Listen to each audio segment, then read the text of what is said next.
look at what's making a difference in Western New York, and right now we're learning more about a group of dedicated citizens that have been working to curb drunk driving in Erie County for more than 30 years. New York State is tough on those convicted of drunk driving, but research shows most people are not that informed when it comes to knowing about the DWI laws and the sanctions. That's why we have John Sullivan here. He heads up Erie County's Stop-DWI office. John, people may see you and your team out at events like beer festivals or at Larkinville tonight. Tell us a little bit about what your office does. Well, it's a comprehensive deterrence project. So the police do the enforcement part of this, but our role is to coordinate that with a public education effort so that people avoid getting arrested in the first place. And our main focus is to tell them what they need to know in order to avoid it. And you had a recent study done that showed that most people don't know what they need to know. What do people need to know about the DWI laws? Right. Well, been at this for 30 years in New York, and I think everybody knows it's dangerous to drive after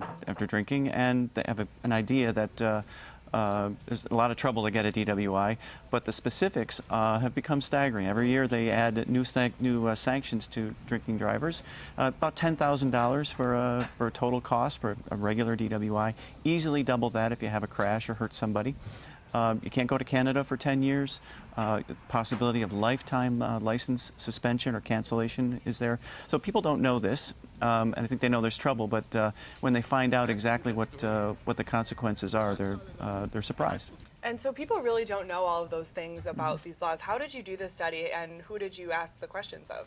Well, we went to a venue, and we actually have a survey that people take, 10 questions, about 45 seconds to answer it.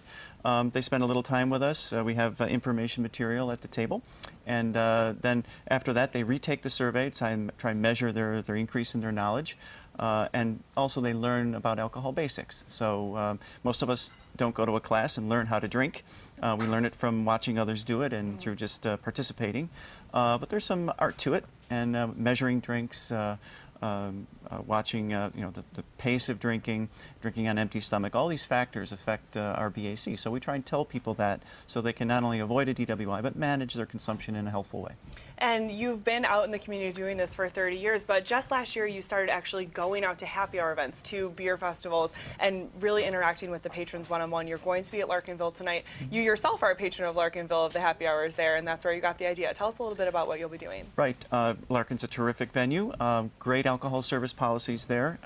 We wouldn't do this in a typical place. Couldn't do it in some other places, but it's a very lively place, lots of space, and a lot of patrons, and they do serve alcohol there. So we introduce ourselves, have a quick conversation with them, invite them back after they enjoy their evening, and go through this process 2 or 3 minutes and leave not only having enjoyed the event, but with a little knowledge they can use in the future. All right, and you also have a website if people need some more information, correct? Sure. It's at www.stopdwi.org. All right, thanks so much, John Sullivan. This is very important information. Of course, this is the summertime when people are out and having a good time. Important things to keep in mind. Stop-DWI is through the Erie County Sheriff's Office. You can find more at their website and look for him tonight at the community table at Larkinville. Thanks so much for your time. Thank you for having me.